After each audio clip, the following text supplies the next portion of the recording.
अस्सलाम वालेकुम। वालेकुम अस्सलाम। कैसी हैं आप? बिल्कुल ठीक। आपका नाम क्या है? लाइबा। लाइबा, मुझे ये बताएं, आप मलेशिया में रहते हैं? जी। तो पाकिस्तान क्यों आई? वैसे ही बस चक्कर लगता रहता है। चक्कर लग रहा है। तो पहले ये बताएं, मलेशिया में आपके पास क्या क्या है? 2 फ्लैट्स हैं, कार है और अपना बिजनेस भी है। बिजनेस भी कर रहे हैं? जी जी। और मुझे ये बताएं कि घर वाले सब वहीं रहते हैं? जी जी। पाकिस्तान रिश्तेदारों से मिलने आई हो? जी, बस चक्कर लगता रहता है। चक्कर ये लगता तो रहता आम बात है। इतनी अमीर कैसे हुई? भीख मांग कर।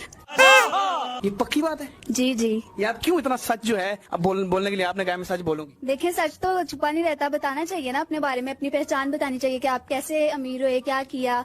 बस लोगों को देखकर ऐसे मतलब देखते थे कि ऐसे इशारों पे मांग रहे होते हैं, तो मैं सोचती थी कि ये कैसे कर लेते हैं और अमीर भी होते हैं बहुत। फिर मैंने भी कहा कि मैं ट्राई करती हूँ, मैंने किया और बहुत ज्यादा पैसे मुझे इकट्ठे हुए कि माशाल्लाह देखें मैं कहाँ पे। आपने क्या बोला तूने? मुझे समझ नहीं आ रही मैं टॉपिक का आगाज कैसे करूं। पाकिस्तान की मॉडल भीख मांगते हुए पकड़ी गई। वो जिसको कहते हैं बड़े कॉन्फिडेंस से मीडिया पर आकर इंटरव्यू देकर कहती है कि हाँ मैं तो मांगती थी भीख, मैं तो कभी अंधी बन के जाती थी, कभी मैं बहरी बन के जाती थी, कभी मैं लंगड़ी बन के जाती थी और मुख्तलिफ जगहों पर जाकर भीख मांगती थी। आज मैंने गाड़ी बना ली, आज मैंने बंगला बना लिया और मैं बहुत प्राउड हूँ। और मैं दुबई में भी गई हूँ भीख मांगने, दुनिया के मुख्तलिफ मुल्कों में गई हूँ भीख मांगने। तो मैम इसके बाद हमारा क्या इमेज जा रहा है पूरे वर्ल्ड में? 1947 से आपका क्या इमेज है बताइए? दोस्त बेकारी नहीं है अपन। जब मैं आया हूं तो आप समझेंगे शायद ये मांगने आया है। क्या बोला तूने? मैं आया हूं तो आप समझेंगे शायद ये मांगने आया है। मैं मांगने नहीं आया, लेकिन मजबूरी है।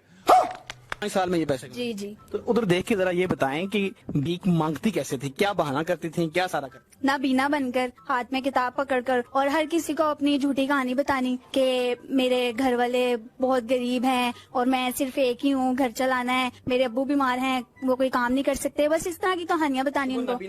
कोई तरीका है भीख मांगने का? अच्छा, आप इस तरह मांगती थी। मुझे अब ये बताएं कि किस किस इशारे पे आपने ज्यादा मांगी? ये वीडियो आपने सुन ली।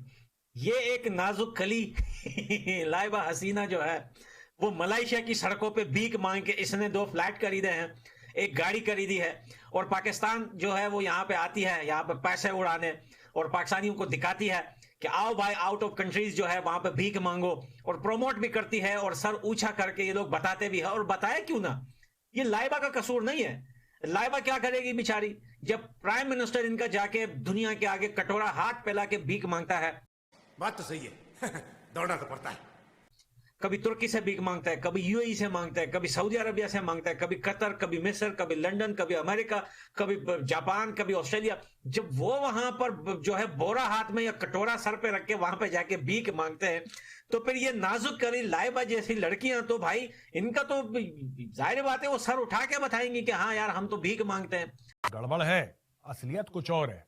देखिए साहब, आईएमएफ कह रहा है कि ठीक है, पाकिस्तान की जो अर्थव्यवस्था है उसमें गड़बड़ है। यह कह रहा है कि अर्थव्यवस्था गड़बड़ नहीं है।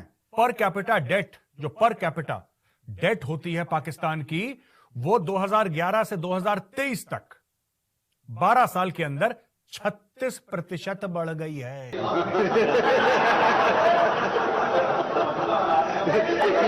2011 से 2023, भाई साहब ये तुम्हारी खतरे की घंटियां हैं, तुम देख लो।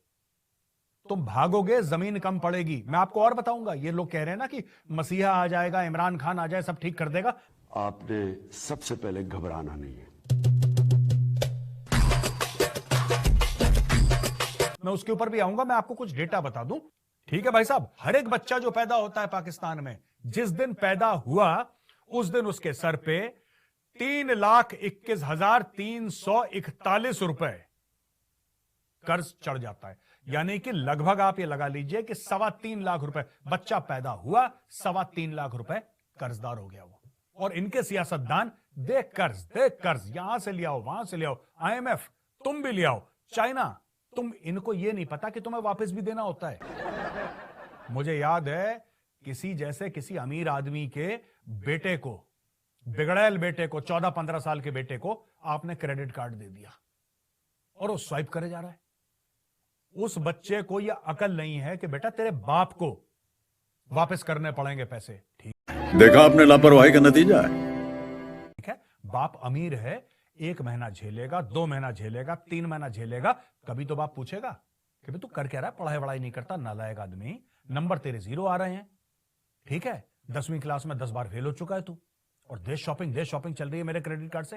वो नालायक बच्चा पाकिस्तान है दोस्तों। पढ़ाई लिखाई में ध्यान लगाओ, IAS बनो और देश को संभालो। मतलब इतना वो लोग आगे बढ़ चुके हैं कि पाकिस्तान एक तरफ है और उनकी इंडिया की एक ऑर्गेनाइजेशन एक तरफ है। तो यही सिस्टम रहा। अभी तो वहाँ की एक जो से टाटा कंपनी प्राइवेट इसको कवर कर रही है, तो शायद अगर 5 या 10 साल या 20 साल के बाद शायद वहाँ का एक दुकान जो सिंपल स्टोर नहीं है वो सुपर स्टोर, वो भी हमारी इकोनॉमी को ओवरलैप करेगा। ये बड़ी अच्छी बात कही आप। बुरे हालात हो जाएंगे पाकिस्तान पे हम पहुंच जाएंगे, इसमें कोई शक भी नहीं है। आज हमारे हमसाये जो हमारे मजाक उड़ा रहे हैं, नरेंद्र मोदी अगर आज हमारा मजाक उड़ा रहा है तो वो तो सही उड़ा रहा है, उसमें तो कोई शक भी नहीं है।